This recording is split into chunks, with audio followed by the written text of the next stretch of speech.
Okay, so progress ko sa video editing, 'no? Okay naman so far. We've been implementing this, yung cut method ko, 'no? Like, okey cut lang. Hindi pa rin siya perfect pero we will work on it, okay? Pero meron tayong mga bagong natutunan lately and, I wanna talk about it. So, so dito siya nakalista, 'no? Nilista ko siya dito. So, una is eto. Okay lang na mabagal ako mag-edit because we're still learning. Building fundamentals, yung tolerance, techniques, and systems. Sobrang hirap akong tanggapin 'to kasi, well, oo, hindi ako nag-school and I don't have a mentor or whatever, I'm just teaching myself. I would say I'm pretty proud of what I've accomplished ng ako lang mag-isa. Although hindi lang ako mag-isa, meron pa rin mga ako mga natatanungan and stuff. Yeah, si Mark siyempre, of course. Pero me, myself, I have a very fundamental issue, 'no, which is ang bagal kong mag-edit tapos meron akong mga decision making at mga bad habits na na-build up. It's almost like ganito, ang tagal ko na naggi-gym pero pangit yung form ko. So, mali siya, nakaka-injure siya, nai-injure ako palagi, nage-gets mo? It's almost like that, 'no? It's just all happens in the brain, 'no, hindi nga lang sa physical stuff. So, yun yung una 'no, that's one thing. And, itong tinatanggap ko nitong like just like right now, I'm accepting, starting to accept na okey lang na maging mabagal ako. Kasi this is different 'no. Before, to be honest mabilis ako mag-edit, eh, 'no, parang ang gulo ko 'no, paiba-iba. Pero mabilis ako mag-cut, I'm using shortcuts, ang dami kong keyboards, I have plugins, I have templates, you know. I think I'm pretty smart and creative 'no. So, in a sense, I am confident with my speed, no? What I'm not confident about is my attitude or like my behavior and my overall tolerance or endurance when it comes to editing. And isa pa is just overall, the fundamentals, no? Yeah, mabilis ako mag-cut, mabilis ako mag-ripple delete, mabilis ako mag-edit and stuff. I know how to make things faster. Pero there's something in my brain na right now, I don't think of it as broken. Before, naiisip ko na broken eh. Na parang may tama ako sa utak, mabagal ako, ADHD tendencies and stuff or undiagnosed. Ngayon, I just think of it as tendencies eh. Before, parang feeling ko may undiagnosed or whatever ako na kailangan ko i-fix. Pero hindi, man. It's just that I just need to work on it. And I just need to analyze, have more self-awareness. Bakit ba ako ganito? Bakit ba ang bagal ko? Ano ba ang nagko-cause nun, 'di ba? And as I peel through the layers, no, try to dig deeper, I just discover, alam mo yun, nakaka-discover tayo paunti-unti ng mga alam na natin dapat and tinuro rin at binanggit din ni Mark before, pero nakakalimutan natin. And it's just, funny na nakakalimutan natin because again, it's the basics. Nag-skip ako men, eh. Ang laki ng ini-skip ko. Hindi ako nag-start sa basics wherein ano ba ang basics? Mag-cut, okey naman ako sa cut. Panoorin yung footage, 'di ba? Choose footage, decide. Yun yung pinaka-fundamentals men. Kasi ako nagfo-focus ako minsan nai-stress ako sa graphics, anong template ba gagamitin ko. Ta's minsan the fact na actually kahit dati pa 'pag nag-e-edit ako ng mga ano lang, mga vlog, hirap na hirap ako kasing hirap mamili. Tapos hindi lang yun, kailangan mong panoorin yung footage. Kung meron man akong bad habit na hindi ko alam ba't ko tinolerate yung sarili kong maging gano'n is ayokong pinapanood yung buong footage, which is putang ina hindi puwede yun, 'di ba? Puwede ba yun? Parang tangina gusto ko forward, naiinip ako kasi nga gusto ko maging mabilis. Pero because of that bad habit, bumabagal ako kasi na-o-overwhelm ako, kulang ako sa systems. Puro ako analysis paralysis. Paano ako hindi magiging analysis paralysis? Hindi ko kabisado yung footage ko. Hindi ko kabisado, wala akong labels, 'di ba? Which is that's the first step talaga, yun ang fundamentals. Yun talaga ang tunay na video editing kung tutuusin. So in short, ayoko ng ayoko ng essence ng video editing which is mali, 'di ba? Parang gusto ko lang maganda na yung footage, gusto ko maganda yung speed ramp, maganda yung music. Pero yung akto na pag-organize ng footage, sobrang ayoko. Which is mali. Wala pa akong assistant editor para gawin yun, eh, 'di ba? Tsaka paano ko masasabi na video editor ako kung sobrang basic na gano'n hindi ko kaya, 'di ba? It's all about the fundamentals, which is so funny pero kailangan ko siyang i-fix and I'm actively fixing it and I'm accepting it, 'no? I accept na okay lang na maging mabagal ako. Kasi it just feels so slow, man. Imagine mo papanoorin mo yung buong footage, oh.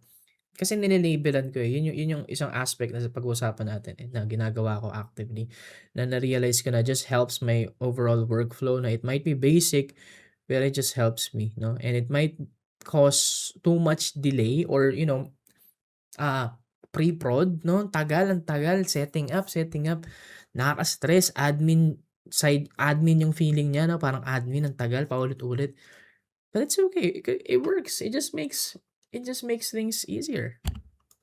And ayun, it's just so funny pero yun talaga, yun yung yun yung issue ko, 'no? Maayos akong gumawa ng video pero yung fundamentals ko, eh, baba. So, we need to improve on the fundamentals. Kaya ako mabagal mag-edit, kaya ako may analysis paralysis, kasi sobrang shaky ng fundamentals ko, 'no? Kaya ako mabagal. Kahit na hindi ako mabagal mag-edit, men, alam mo 'yun? Kasi nga ayokong bumagal, I'm skipping stuff, gusto ko mabilis, pero emotionally hindi siya para sa akin, 'no? Hindi para sa akin 'yan. Merong edits, merong projects na kaya ko 'yun. Pero I need this workflow that I'm doing right now, okay? So yun lang, I just accept na we are still learning, 'no? Like, okay, ngayon ko palang nare-realize 'to, 'no? So totoo yun, men, eh, sa lahat ng aspeto ng bagay, fundamentals talaga kapag malakas yung fundamentals mo, magta-thrive ka talaga, men, eh. Kasi nga again, foundation yun, tol, eh. Like building, 'di ba? Hindi mo kayang makapagpatayo ng matibay at mataas na building kung mahina yung pundasyon, babagsak at babagsak yan, which what happens to me all of the time. Palagi akong bumabagsak. So, right now, I'm just building the foundations, no? Even with my emotions and my overall workflow and, living life, no? I've been building the foundation, no? Proper emotional regulation, just more awareness, no? Hindi yung para akong sleepwalking throughout life, no? I'm applying that to video editing as well. So, yun yung isa. I just accept it. Pangalawa that we're trying to do is pagkagising as a part of the training para mas bumilis pa tayo is I want na pagkagising ko is edit agad, no? Because I want to be the best, okay? And we'll talk about that later pa. So yun lang naman. So pagkagising ko, try natin as much as we can. That's the focus, mag-edit agad, no? And I think malaking factor dito yung EOD, eh. Kasi kung yung end of day ko nilatag ko na agad yung kailangan kong i-edit. Pagkagising ko kinabukasan, well, alam ko na i-edit or even the week plan. Kung, even before the week starts, naka-ready or nakalatag na yung mga i-edit ko. Well, we can be consistent with that, 'di ba? So that's one thing that we need to take note of. So, isa pa is I studied, tingnan mo, fundamentals, Hindi ko alam yung tawag sa mga camera movements, eh. And since I've been labeling, so let's talk about labeling na, no? So,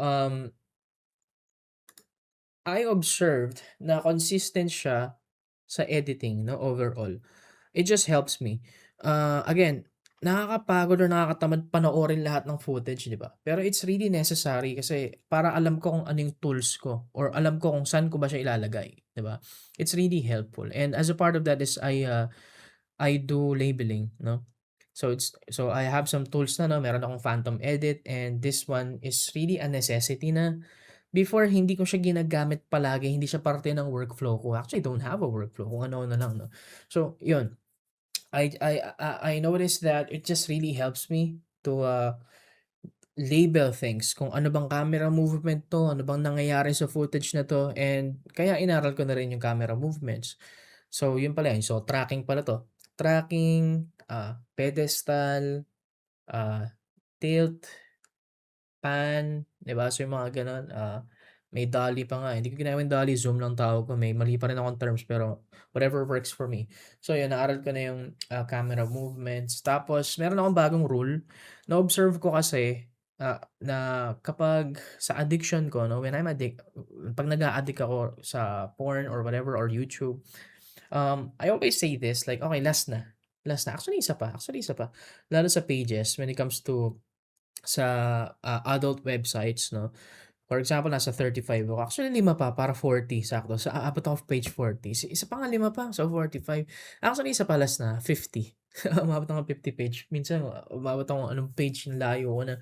So, yung utak ko sanay na sa gano'ng aspect, eh, 'no, familiar siya 'no. Kasi never nag-work sa akin yung ano, eh, yung tricking myself to start. Kasi 'di ba in order to go to the flow state is kailangan mo mag-work ng at least 20 minutes, and in order for you to work for 20 minutes kailangan mo at least mag-start man lang, 'di ba? Magsimula. So, I need to start. Pero whenever I trick myself or I build systems for me to start, hindi siya nagwo-work. Kasi at the end of the day, in my subconscious, alam ko na mahaba pa rin yung trabaho and shit. I'm excited, it's a good thing 'no? But again, meron pa akong bad habit na ayoko manalo minsan, eh, 'no? It's just not enticing for me or it's foreign or I don't know, I just don't it just doesn't connect to my brain. Compared to this wherein kaya 3D yung rule na tawag ko, kaya 3D kasi parang tatlong decision 'no? So, yan 3D rule. Kasi ano, I look at it for example, meron tatlong clips, nasa labeling ako 'di ba, nile-label ko. Whenever I feel overwhelmed or parang pagod na ako, okey na tatlo na lang, sige try lang natin 'tong tatlo. Tatlo, okey. So label, label, label. Okey, success, good job. Actually parang try ko tatlo pa ulit. Okey, label, label, okey. So zoom in, so ano 'to, orbit shot 'to, okey ito zoom out. Okey, actually sige nga, sige last na, tatlo pa ulit. Tatlo ulit, tatlo. 3 decisions. Ta's magugulat ako, "Ay gago patapos na, tapusin ko na." Tapos na, 'di ba? It's kinda enticing, it's kinda interesting for me. It's almost like I'm using yung na-build up ko na loop sa addiction ko into something helpful dito sa craft na ginagawa ko. And this is where we go to the other stuff 'no. So next thing na I want to talk about is I am currently accepting na I am a video editor. Bakit ko siya ina-accept? Meron akong, I've been trying to solve this for years gaya ng sabi ko. So merong panahon na sobrang ang lala ng analysis paralysis ko and I just wanna work, gusto ko lang tapusin yung long form video. And I labeled myself as not a video editor 'no. As a part of my identity, tina-try ko yung isipin na hindi ako video editor. I'm just a problem solver. So, I don't need to make good videos. As a result of that, I won't have analysis paralysis anymore. So, makakapag-push forward lang ako kasi ang issue ko talaga palagi men, nakaka-overwhelm. Minsan sakit sa dibdib, minsan nakakatamad, so I need to take a break. Nakaka-overwhelm siya palagi, no? Like, oh my gosh, ang hirap mamili, anong gagawin ko next, no? Again, bad fundamentals. So, as a result, medyo na may time na gumagana siya, eh, na na-realize ko na it just works. Okey, hindi ako video editor para makatapos na ako kasi palagi akong late, man, 'no? So, it worked for a while pero looking at it right now with my situation 'no, it's a Band-Aid solution, eh, sa totoo lang, it's a Band-Aid solution. Kasi nga at that time, even ngayon, eh, marami pa rin yata akong 'di alam, is I don't understand the fundamentals, 'di ba? So, right now I am accepting na hindi na ako mahihiya kasi feeling ko natututunan ko na yung fundamentals, eh, 'no. Like, okey, I am a video editor. Yes, video editor ako, 'no. I'm an editor. Hindi na ako mahihiya, wala ng, kalimutan ko na naman yung term. Wala ng, bias, self ano, shit nakalimutan ko yung term. Basta wala ng gano'n, yung ano, yung feeling mo hindi ikaw yun, parang gano'n. Wala ng ano, nasa dulo ng dila ko, gusto ko na siyang kalimutan. Wala ng gano'n 'no, yung, feeling mo hindi ka yun. So yun. So wala ng gano'n. Google ko na nga, wait lang. Okay, got it. So it's called imposter syndrome 'no. So, I can be more confident now, no? Like ito, imposter syndrome, no? I can be more confident now and accept without any imposter syndrome na I am an editor. Yes, hindi ako nag-study pero man, I know the fundamentals and hindi ako late magpasa. Nagigets mo? Parang I now know the deeper meaning. Again, nakakairita kasi kinailangan ka pang paghirapan like nag-ano ako, umikot ako men eh. Ito yung fundamentals oh. Konting fundamentals lang tapos umikot ako tapos parang putang ina hirap na hirap ako, ang bigat. Kasi kailangan kong bumalik sa fundamentals para kayanin ko. Putang ina. Okay, so yun lang masasabi ko. So, wala ng imposter syndrome. I can be a video editor. I am confident na yes, I am an editor. Editor ako. Again, isa sa pinaka nagpapababa ng confidence ko is hindi ko maintindihan ba't ang bagal ko mag-edit. Siguro gets ko siya pero hindi ko siya ma-solve, no? Like, I don't understand bakit ba. But again, it's because of the fundamentals, no? The analysis paralysis, the OCD, just me not understanding how to manage myself. So yun yung isa, no? So I am a video editor, no? And ano ba ang ginagawa ng video editor? Video editor, so they label clips, which is yun yung ginagawa ko ngayon. Mabilis mag-decide, no? Fast decision making. Mataas yung tolerance, meaning kaya mag-edit for longer periods of time and finished in one sitting, no? Para sa akin, I am excited. I'm almost there, I think. I would say I'm 20% when it comes to, being a video editor, no? So, para sa akin yun ang video editor. Kaya niyang tapusin ng isang project in one sitting, regardless. Uh, Kasi ganito yan eh. Once na na-build ko na yung habit na yun, no? Or whatever, I build a strong fundamental workflow, no? Fundamental, no? Foundations, yung strong. Uh, Pwede kang ma-automate yung ibang aspects doon hanggang sa, again, I can finish projects in one sitting, no? Which feels like a mystery to me before. Like, what the fuck pa, no? But again, as we go through, no, again, it's all about training, fundamentals. I know we can get there, okay? So, yun, I am a video editor. I accept it. Kabaligtaran ng pananaw ko noon. So, ayun, so, and ito, gaya nga ng sabi ko, in my own way, yes, parang umikot ako, eh, 'no, like parang na-delay, laki ng delay ko or nagsayang ako ng oras. It might feel like that, pero I think it's okay, 'no? So again, I think okay lang din na nagsimula ako na sobrang fucked up, 'no? Like, ang bagal ko sa lahat ng aspect man ng projects. Since college, high school, hanggang sa trabaho. Again, I'm always late, no? But at least I can build momentum, no? Kasi kung magaling na ako agad, hindi ko may explain sa iba paano ba ako gumaling, 'di ba? At least this way, I can calculate and measure kung paano ba ako gumaling. Parang addict, no? Again, I am still an addict in other circumstances, in other situations. Pero, um, the process of rehab, at least I can help someone to help, no, help them overcome bakit ba ang bagal nila mag-edit or kung overall, paano ba maging execute, paano ba mag-execute sa buhay, di ba? How to do the things that you want to do, no? So, yun yung isa. I think it's okay. Yeah. Yes, ang hirap talaga ma-solve pero okay lang kasi at least ito lang isa-solve ko. 'Pag na-solve ko na 'to men, ay naku, I'm going to be a happy guy, seryoso lang. And yun, so, whatever I'm feeling right now, gaya nga ng sabi ko, I want this to be the new normal, 'no, accepting na hindi ako mabilis for now, 'no. Hindi ako mabilis kasi I'm still a beginner, 'no. We need to build the foundations, we need to focus on the fundamentals. And yes, I have expectations, 'no. Meron akong expectations pero hindi ko meron akong expectations and, kasi ang expectations ko kaya ako nadi-disappoint kaya sabi ko rin 'di ba kaya may moment na sabi ko, hindi ako video editor, eh, kasi gusto ko makatapos ng projects on time. That's my expectation 'no, hindi ko matanggap, hindi ko gets kung ano ba yung capacity ko talaga, ano ba yung issue ko. Hindi ko siya ma-gets man. I'm just running in circles and doing some band-aid solutions 'no, kulang ako sa awareness talaga. Pero at least this time alam na natin 'di ba? So, yes, I do have some expectations, but I need to understand and accept that hindi na pa natin siya ma-achieve, 'no? And mas lalong hindi ko ma-achieve yung expectations ko kung patuloy kong hindi tatanggapin yung reality ko, na I'm still not there. I'm still not that person, 'no? I know my capacity, no, again, I know my potential, pero hindi pa ako yun, eh, 'no? I need to accept that. It's okay. And, yeah, no more mind games, 'di ba? Kasi before mind games, ano ba yung mind games ko before? Sabi ko, hindi, I'm not an editor. I quit as a video editor. No, that's not the way to do it, no?